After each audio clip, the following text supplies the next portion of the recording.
A very good evening to you. Thank you for tuning in to UBC, You Health Chat, proudly sponsored by National Medical Stores.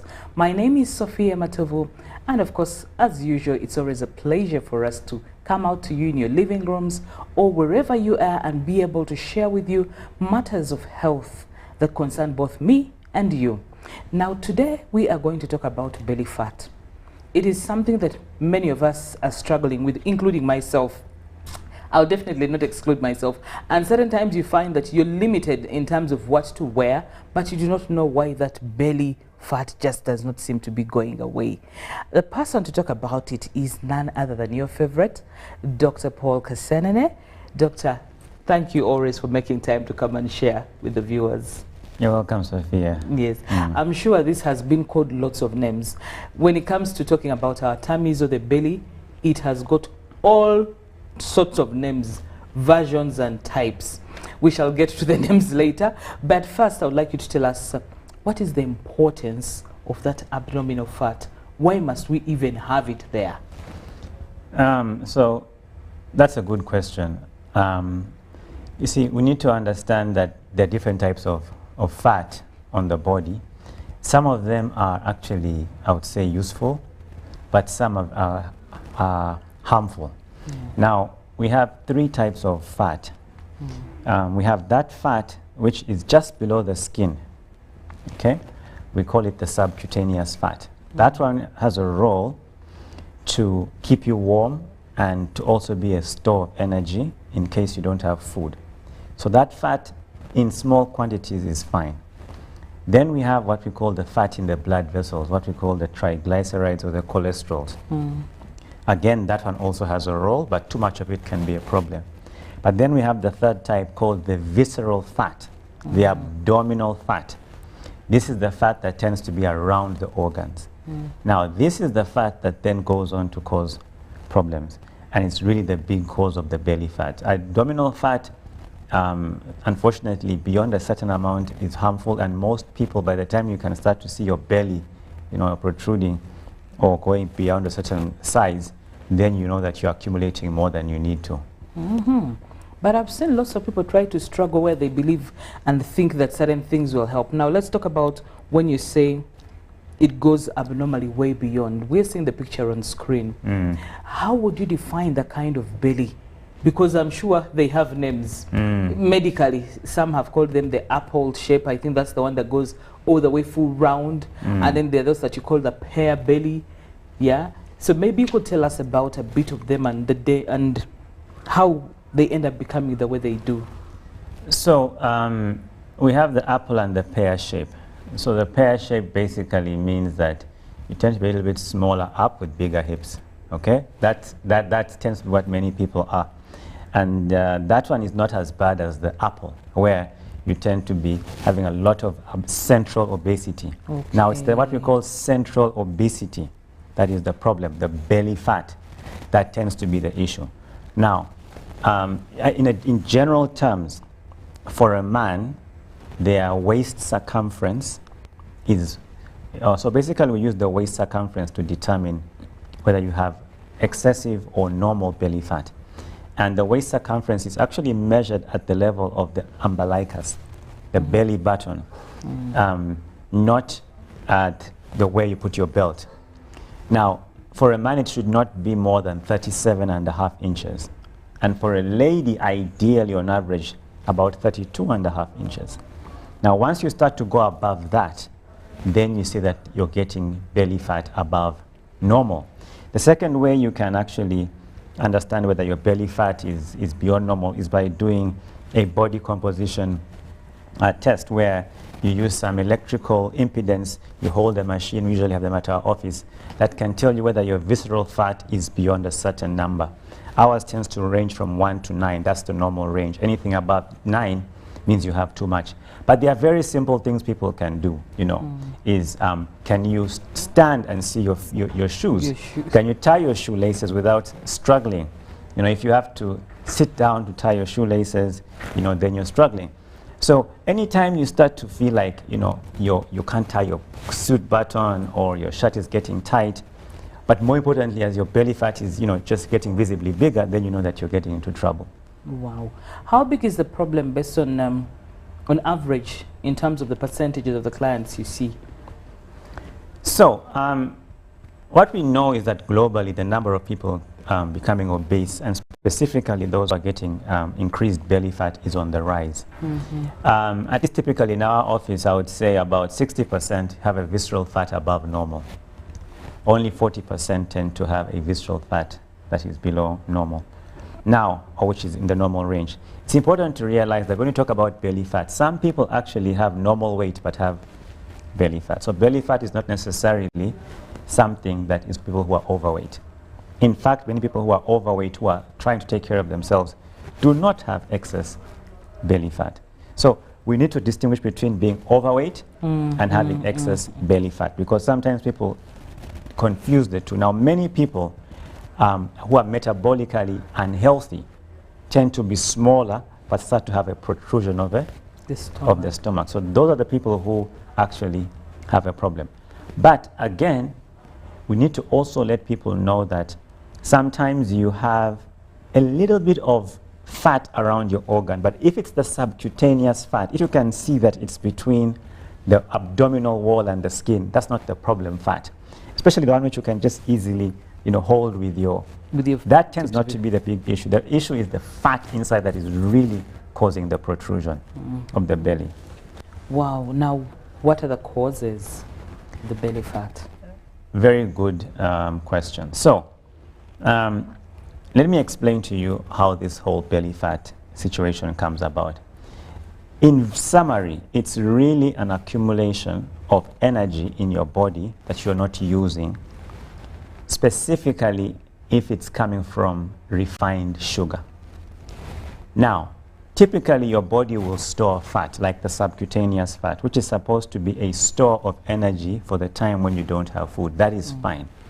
But as we eat more refined carbohydrates, especially sugary foods, whether it's table sugar, things that have sugar like soda in them, or even very sweetened fruit juices, or even just refined carbohydrates like cake and refined wheat like bread and chapati, this is going to be converted into sugar in your blood. So all carbohydrates are converted into sugar in your blood. Now, usually this sugar is supposed to be converted into the subcutaneous fat. But if the sugar enters your blood quickly because of the refined carbohydrates, your body is going to convert it into visceral fat around your liver. So usually it's because of refined carbohydrates. Now, the problem with refined carbohydrates is that many of us are not active. So even the energy you're consuming, you're not spending. So it's the refined carbohydrates that get stored around your belly. Now, what happens is that as your body converts food into carbohydrate or glucose, your body produces a hormone called insulin. Insulin is supposed to control these sugars. Now, refined sugars mean that there's a lot of sugar in the blood, so you need a lot of insulin to bring it down and to manage it. But insulin has 3 roles. The first is to bring down the sugar. The second is to make you want to eat more. And the third is to store fat. So as you eat these refined carbohydrates and sugars, your body stores this as fat. It makes you want to eat more. And you eat more food. It asks you for carbohydrate. So you start finding that you are being compelled to eat more sugary foods. Then your body becomes resistant to insulin. There's so much sugar in your blood, there's so much insulin that your cells refuse to receive more sugar. And that means the body now doesn't know what to do with all the sugar in your blood, so it starts to convert it into fat, especially around the belly. Now, when you have a lot of insulin, your body will always be in fat storage mode. So refined carbohydrates lead to storage of fat that leads to insulin resistance. And once you have insulin resistance, it's guaranteed continuous fat storage. Now, that tends to be the biggest cause. A second thing that can cause us to accumulate belly fat is being exposed to toxic substances. Toxins, whether it's alcohol or smoke, or even toxins from herbicides and pesticides. because our body tends to store toxins in fat cells. So if you're exposed to a lot of toxins, your body has to build up extra fat to try and store those toxins. Now, the organ that removes toxins is the liver. And the liver is right in your abdomen. So the body likes to store fat around your liver so that toxins can be stored there. So that when the liver is going to detoxify, the toxins are nearby. So as you have a high toxic lifestyle, then you're going to have belly fat. The third thing is stress. Stress produces another hormone called cortisol. Cortisol works with insulin to naturally store belly fat. So if someone is stressed, they are going to start accumulating belly fat, mainly because cortisol, its other term is a glucocorticoid. Its role is to mobilize glucose, which is to give you energy. But since you don't use that energy, it gets stored as fat. So it's mainly a combination of diet, toxins, and stress. Of course, with lack of exercise. Because if you're not moving, then the body is not able to burn this. So it's important to understand this, but sometimes also to understand that the driver of these three things are the hormones insulin and cortisol. So if you're struggling with belly fat loss, you want to know, is my insulin working well? Do I have too much cortisol? And sometimes by addressing these two things, you solve the problem. Because sometimes you'll find people say, doctor, I eat well, I exercise, but I'm not losing, the belly is not going. But if you check them, you find they're insulin resistant, or that their cortisol is too high because of being so stressed. And those now become impediments to losing the belly fat. So it's not very complicated what causes it, but it's important for people to understand that it's a little bit more complex sometimes than, I just ate a lot of food and I didn't exercise. But I find it rather, the hard paper is like when you talk about somebody who's become insulin resistant, and how do you try to manage them? Because I mean, if they're doing everything at the point when you discover this, and they believe they're on the right track, they're exercising, they're maybe even trying to do a bit of portion control, but the belly still lingers there. So, like you said, if someone is doing the right things, you want to ask, are they insulin resistant? You can test for this. You can do a cholesterol test, which looks at your triglyceride to HDL ratio. It can give us an idea. You can look at insulin itself. But people, if you want to know if you're insulin resistant, usually you struggle for energy when you don't eat. Like if we say, let's do an intermittent fast, don't eat breakfast until 10 o'clock. By 9 o'clock, by 10 o'clock, you're shaking, you're weak. That tends to be the sign that you're insulin resistant. Now, why does that happen? Because typically what is supposed to happen is when you don't eat, your body is supposed to break down fat for energy. That's why people are saying, I'm eating small portions and I'm exercising.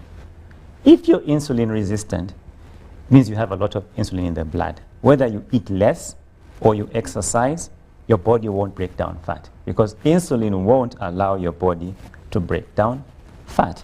So in the phase of insulin resistance, it's not enough to just do portion control and to exercise. You've got to try and reduce insulin from being produced, and you've got to take steps. Now, typically, the first thing you want to do is cut out refined sugars, especially liquid sugars. Tea with sugar, soda, juices. Then you want to cut out refined grains, refined wheat, bread, chapati, mandazi, samosa. You also want to cut out honey, because honey is also high in fructose, which will be a problem. Now, once you've done that, you want to eat a lot of vegetables, you want to eat a lot of nuts and seeds, and you also want to have healthy fat in your food so that you're not chronically hungry. So, healthy fat is avocados, is nuts, is seeds, is fatty fish. You want to have these in your diet. Remember, fat in food doesn't make you have fat on your body. So you don't have to be afraid of fat in your journey to lose belly fat because your body will not convert that directly into fat. So you eat well. So it's what you eat and when you eat.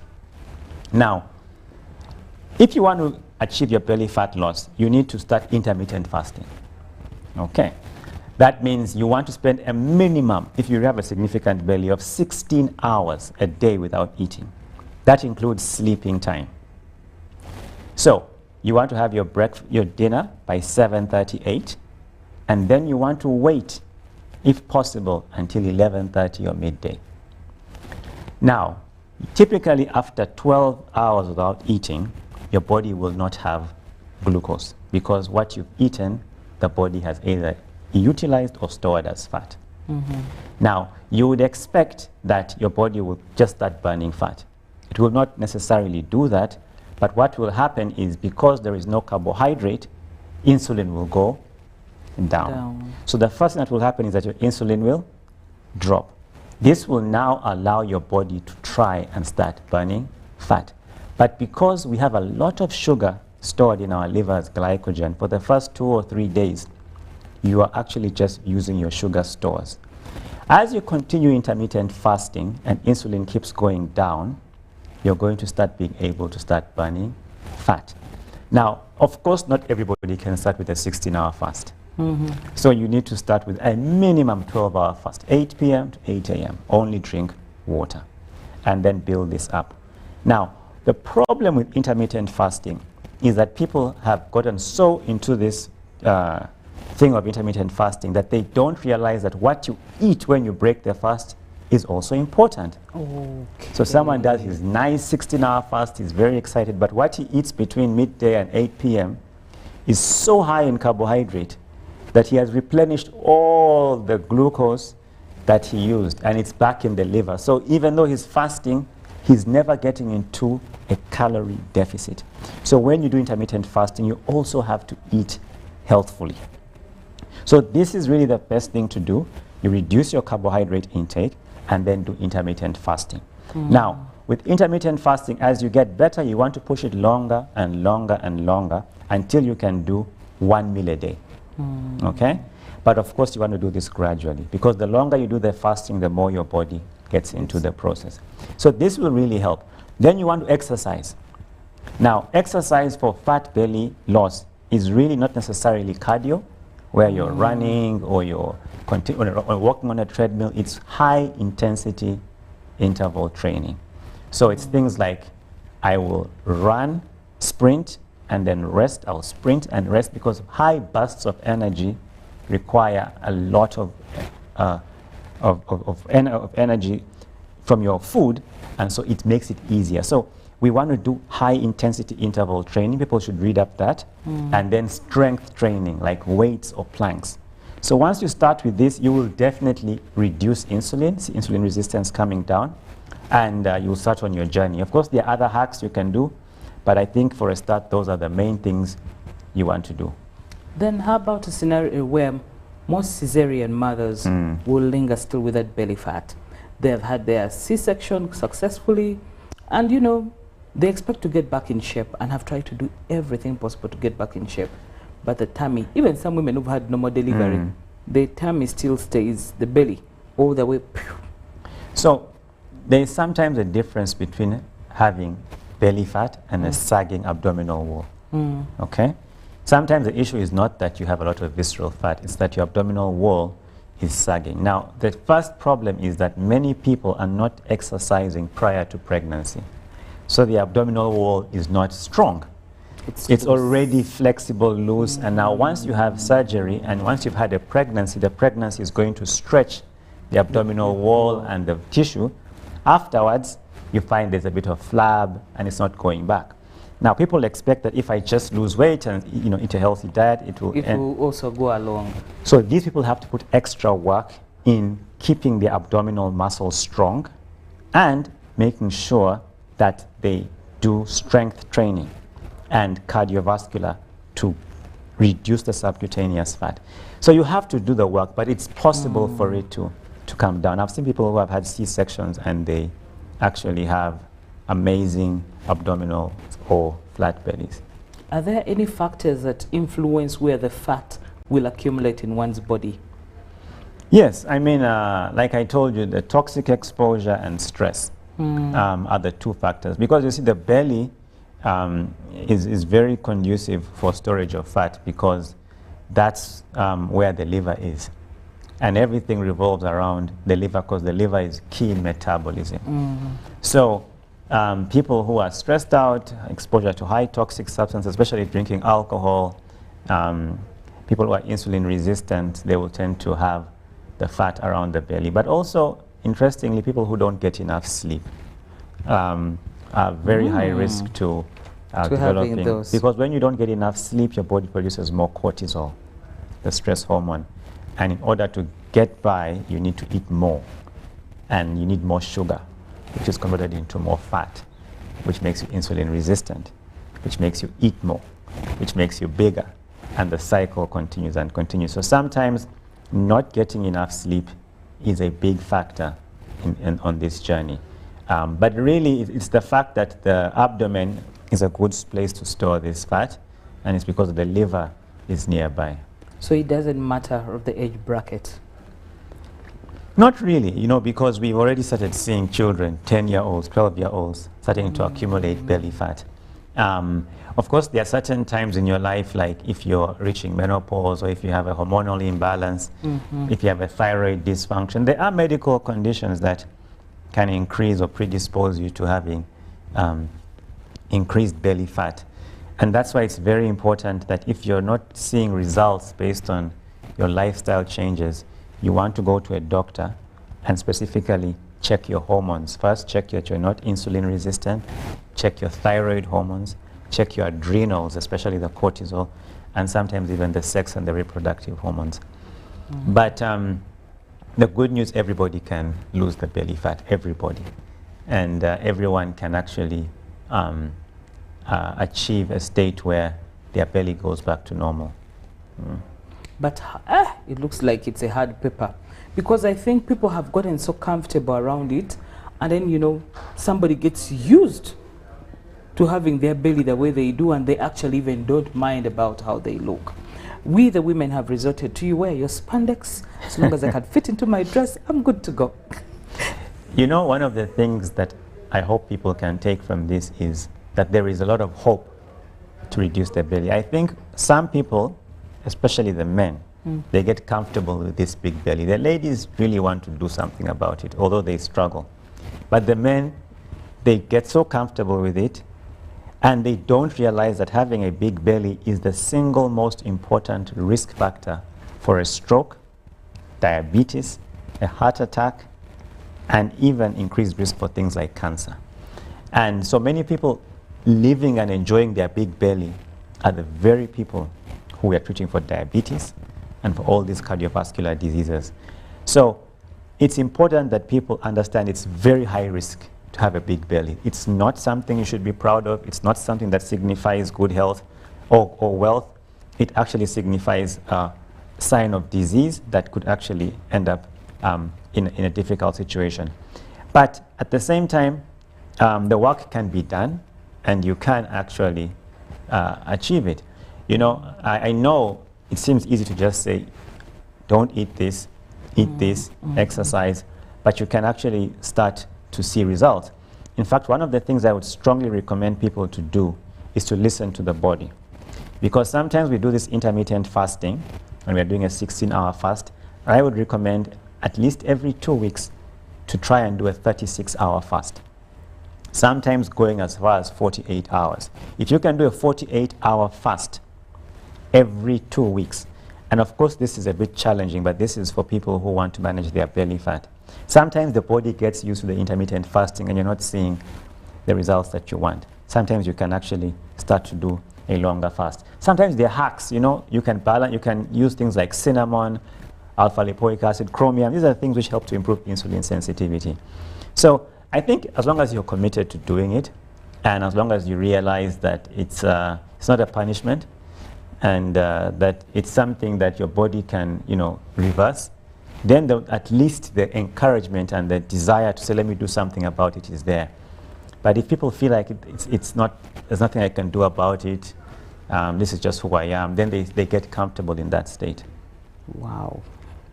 Well, at this particular point, we're still talking about belly fat, but let's take a very short commercial break, and when we do get back, we will still go further into the topic of discussion.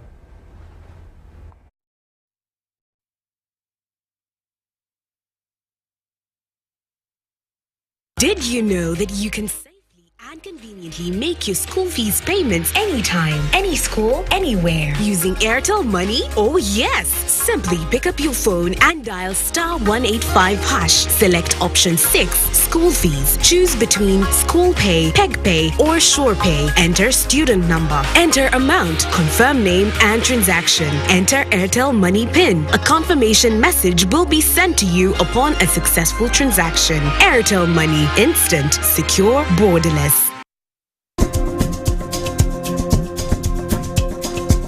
The Organizing Committee of North Chigezi Diocese is delighted to inform the public of the consecration and enthronement service of Reverend Onesimus Asimwe as the 6th Bishop of North Chigezi Diocese on Sunday, 12th of March 2023 at Emmanuel Cathedral, Chinyasano, Rukunjiri at 9 a.m. The chief guest is His Excellency General Yoweri Kaguta Museveni, the President of the Republic of Uganda. RSVP Honorable Major General Jim Muhwezi, Minister of Security and Chairperson Consecration and Enthronement.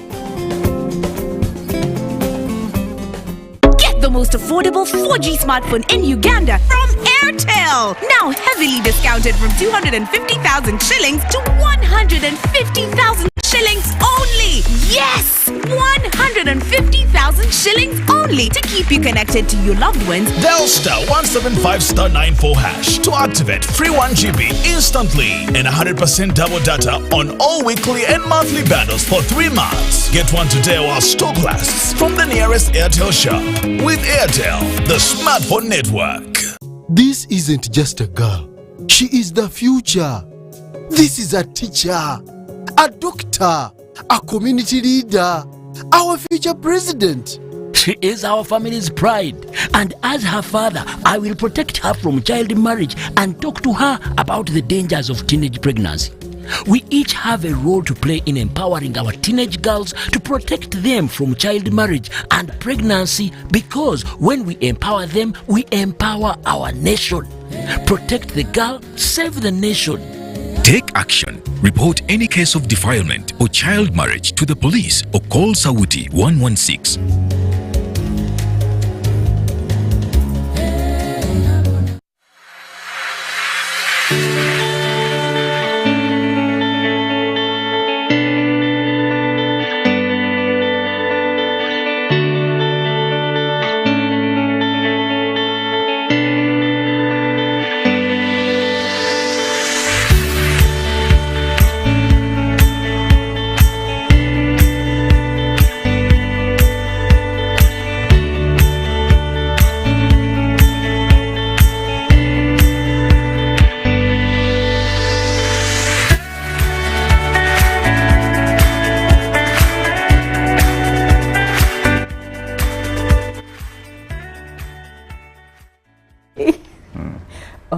Welcome back from that short commercial break, and it's You Health Chat, proudly sponsored by National Medical Stores, and our topic of discussion tonight is belly fat.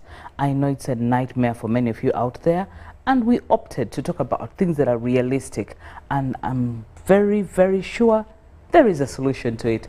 But Dr. Kasedine, when we look at you, there are times I'm like, it's easy for a doctor to say, for him he doesn't know what it means.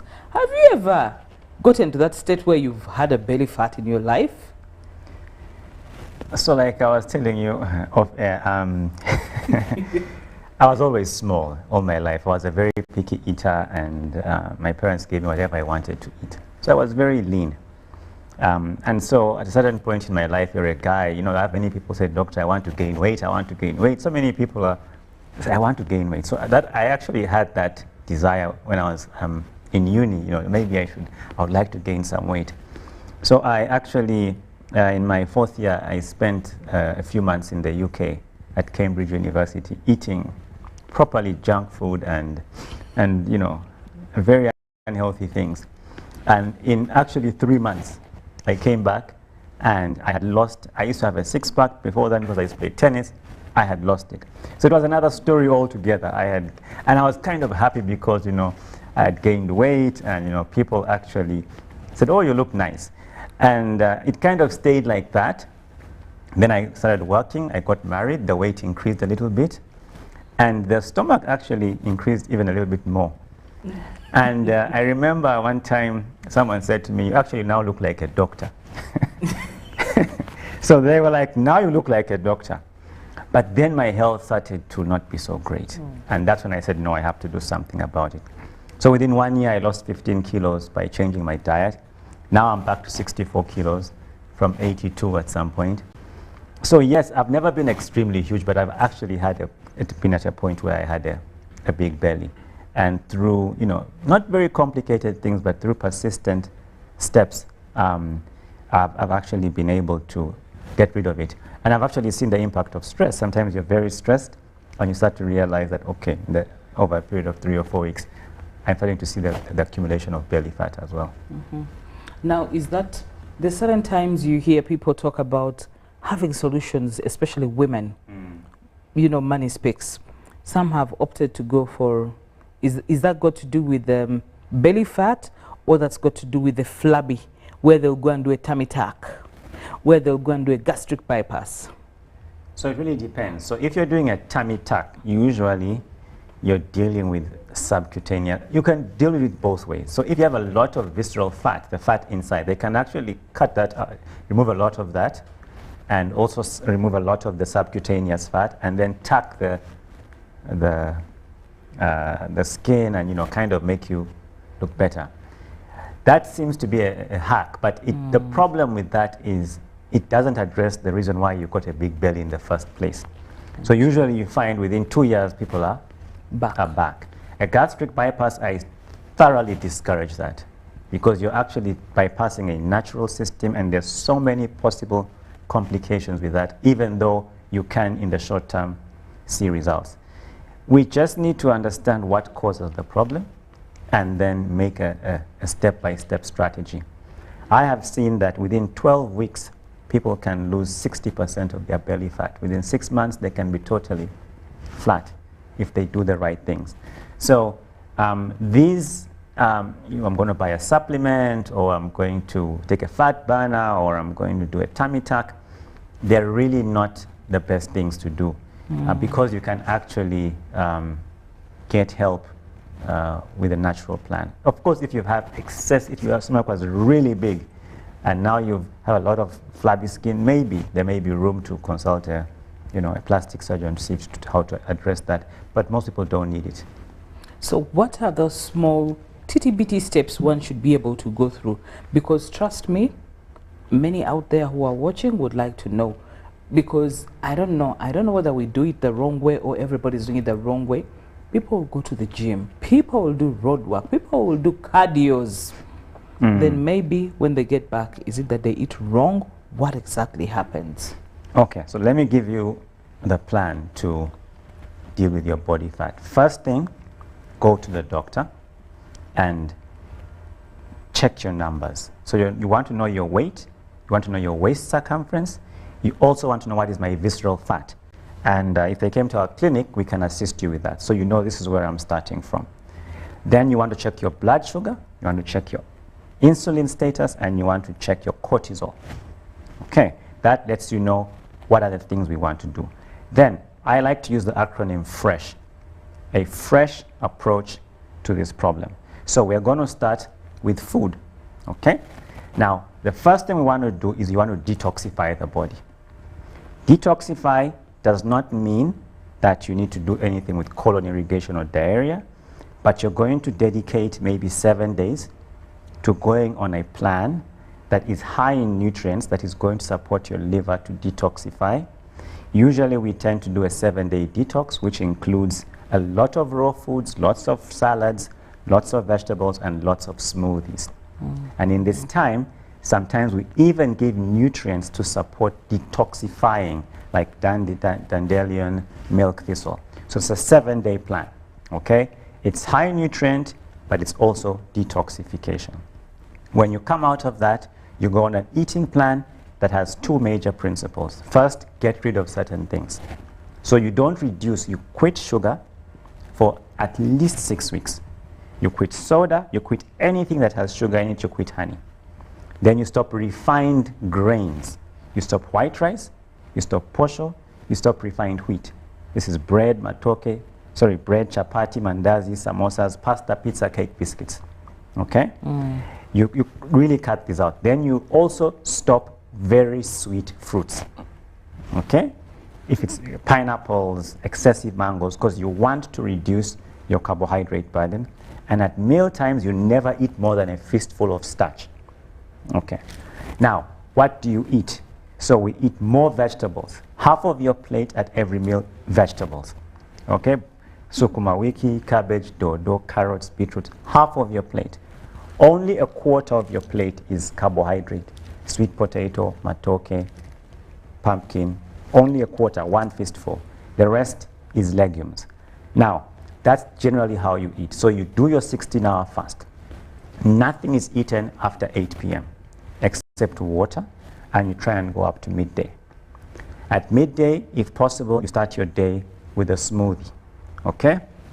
A vegetable-based smoothie with a bit of fruit for flavor. Okay? If that is hard, you want to use whole grains like oats or millet porridge, but very little because you don't want too much carbohydrate. So your first meal is at midday. Typically, I would say have a smoothie. Then one other meal should be a cooked meal, maybe lunch, where you have, again, like I told you, steamed quarter of the plate vegetables, one serving of carbohydrate and legumes. If you want to really get rid of your belly, you can even cut out these carbohydrates and replace the carbohydrate with avocado. So you have your spinach, your beans, and your avocado. And then, if possible, at dinner, have a vegetable salad. Now, if you struggle with this kind of eating, it's okay to, in trying to lose your belly fat, to have lean meat. Okay? It's okay to have chicken, fish, and on occasion, even red meat, provided it's lean. But you want to have less carbohydrate. So breakfast, midday, last meal, 8 p.m. If you really want to take this to another level, you are trying to push this fast even up to 2 o'clock, 3 o'clock, it doesn't matter. But when you break your fasts, no carbohydrates, no going to indulge in these heavy foods. So this then becomes your plan. Now, every 2 weeks, if you can do this, you want to make sure that you're doing as long as fast as possible. So you say, I'm not going to eat for up to 48 hours. It could stop at 24, it could be 28, it could be 36, but every 2 weeks you do this, okay? Then you say, I'm going to exercise. Now you want to exercise every day, and your goal is not to go for a gentle walk or to run. Your goal is to do high intensity interval training. Now you can do spin, you can sprint. Now if you're doing high intensity interval training, I would say sprint for 30 seconds, then walk for 3 minutes. Sprint, 30 seconds, walk. You do that for 30 minutes every day. You see, a day has 24 hours. There are 48 30-minute periods. Now, in the morning, you want to do some strength exercises. So that means you want to do some planks, you want to do some push-ups for 3 to 5 minutes until you feel your abs burning. So that's what you do for exercise, 30 minutes every day with a diet plan. Then you have to stay hydrated. You drink a lot of water, at least 2 to 3 liters of water every day. Then you have to get enough sleep. If you want to lose the belly, you've got to get enough sleep. You want to get at least 7 to 8 hours of sleep, and that's preferably from 10 o'clock, 10:30, all the way to 6 o'clock, 6:30, so that you're getting enough sleep. Then you cut out this caffeine and energy drinks, okay? And for this period, cut out alcohol, because alcohol will give you empty calories. So, other things you can do is we need to reduce stress. In my opinion, it's not easy to run away from stress. But one of the things that I found is very good for managing stress is saying thank you. Every morning, before you get out of bed, you want to get 2 to 3 minutes where you just focus on what you're grateful for. Don't worry about the day's problems. Just say, I'm alive, I'm healthy, whatever you can be grateful for, at midday again, and before you sleep. That's going to remove cortisol from your problem. The problem with stress is not the thing stressing you, it's that your body is producing a lot of cortisol, the stress hormone. So when you say thank you, you cut that down. Of course, there are other things you can do. Avoid stressful people, don't watch too much news, don't engage in a lot of dialogue, learn to say no, but you've got to manage your stress if you really want to get results. Then there are small things that improve insulin sensitivity. Number one, green tea. I would encourage people to drink a lot of green tea. Apple cider vinegar. Apple cider vinegar improves insulin sensitivity. So you can put it in your water and drink water with apple cider vinegar. You can use cinnamon. It's a spice. Okay, these are the hacks. Of course, if you have some money, you can get different things that improve insulin sensitivity, like alpha-lipoic acid, like chromium. But these are the things that you do. So you eat well, you intermittent fast, you reduce the carbohydrate-rich foods, you get enough sleep, you drink enough water, and you rest. If your thyroid, your adrenal glands, or your insulin is a problem, you address that. If you follow this plan, I guarantee you, you will reduce your belly fat. Now, if you need more help, you can come and consult us and we can really walk with you on this journey. But definitely, I have found that these tend to be the most useful hacks. A good diet with intermittent fasting, exercise, and rest. But how comes, when you talk about the bit of apple cider, you know, vinegar, I've heard people say that it can corrode your teeth. It weakens the teeth the more somebody takes it. How far true is that? Well, because it tends to be acidic, you know, vinegar or anything that has that acidity nature can corrode your teeth in excess, like excess pineapples, like too much citrus fruits.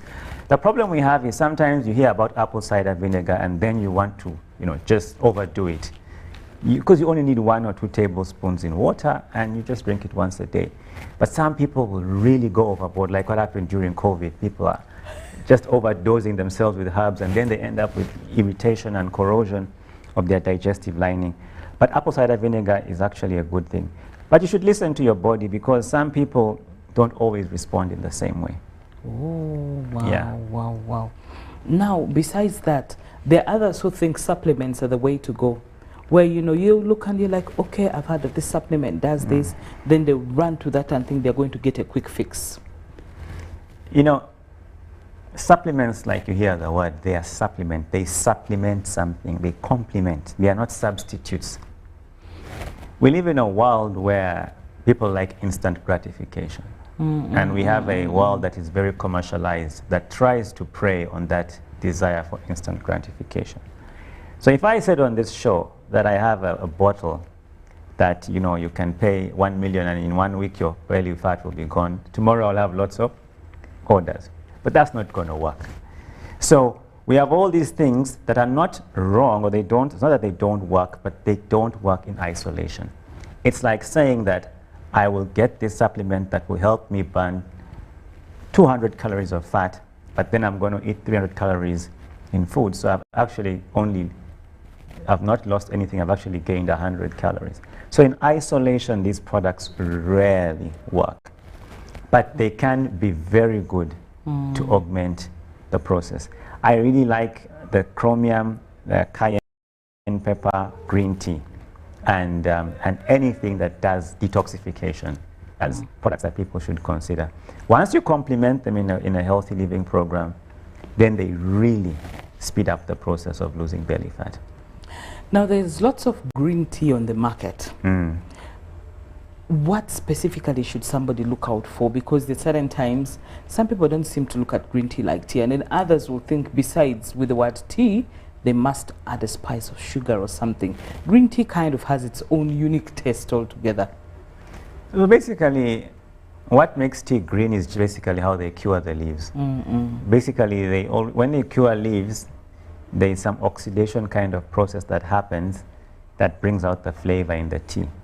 But that process tends to reduce the antioxidants, the things in the tea that make them beneficial, the catechins. The compounds in tea are called catechins. So, excuse me.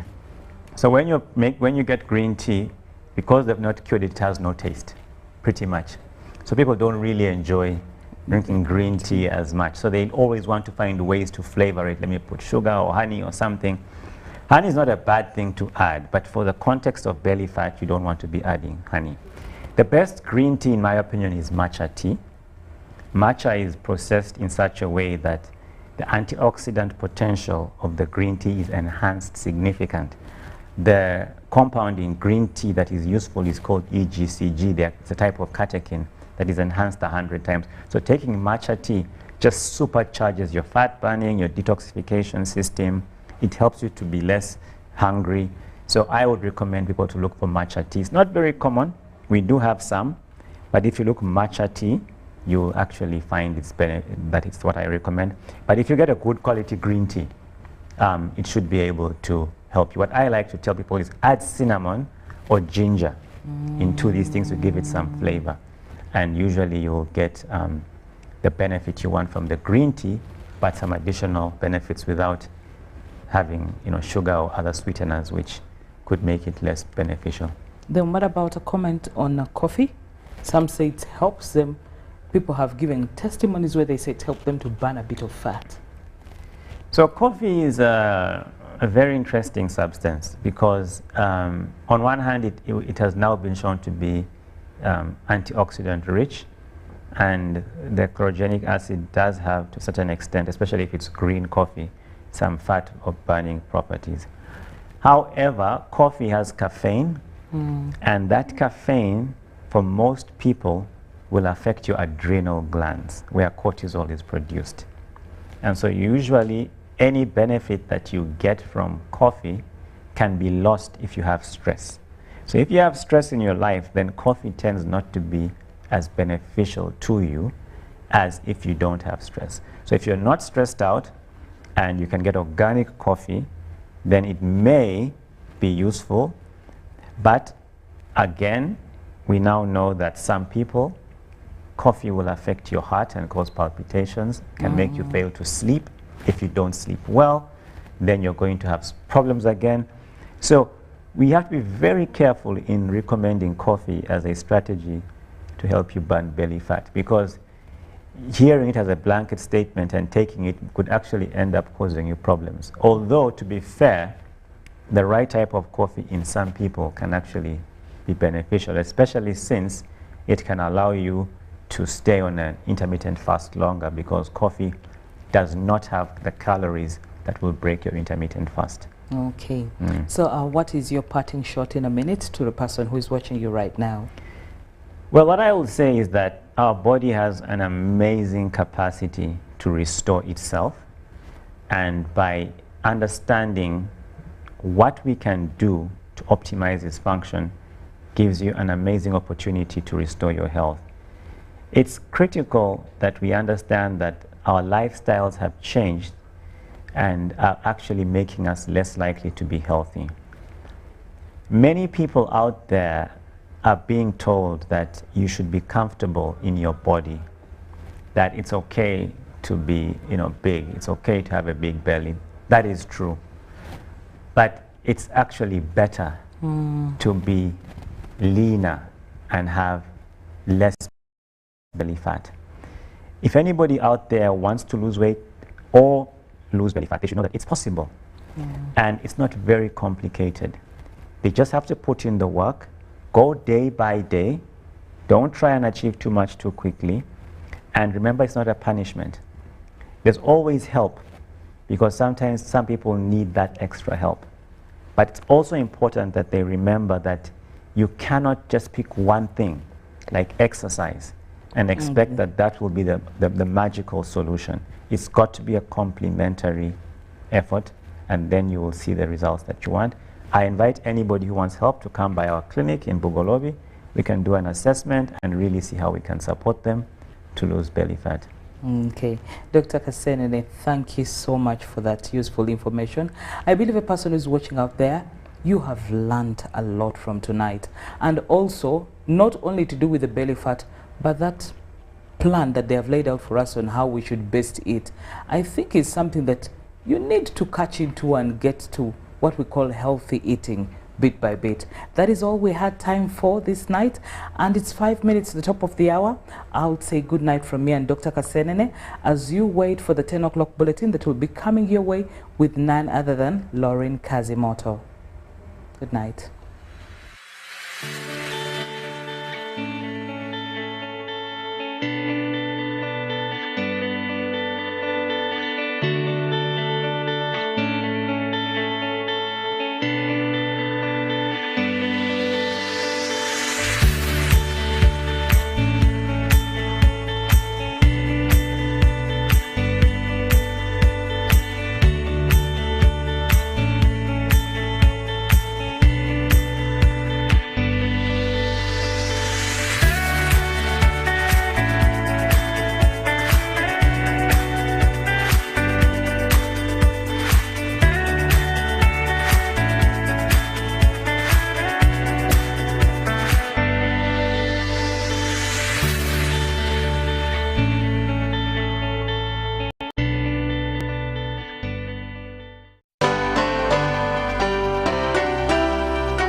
UBC, inspiring Uganda.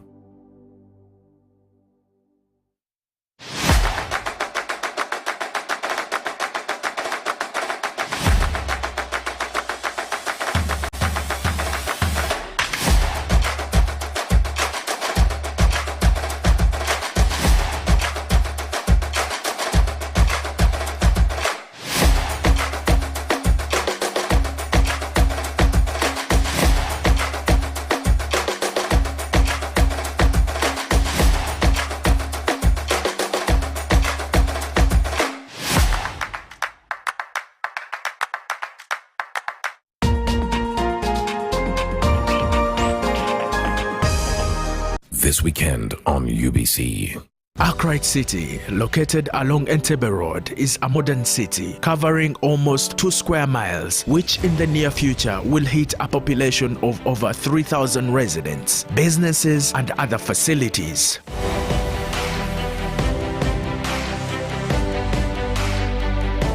Dr. Anatali Kamgisha is a family man who has forced his brand into the elite circles, becoming a true and undisputable authority in a sector that was not familiar with private developers.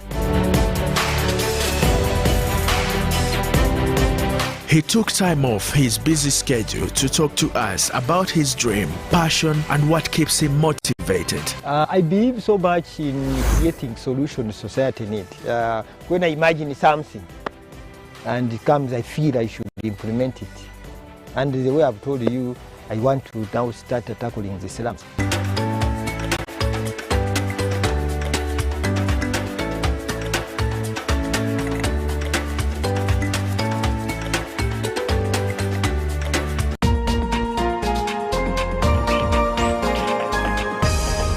This weekend on UBC.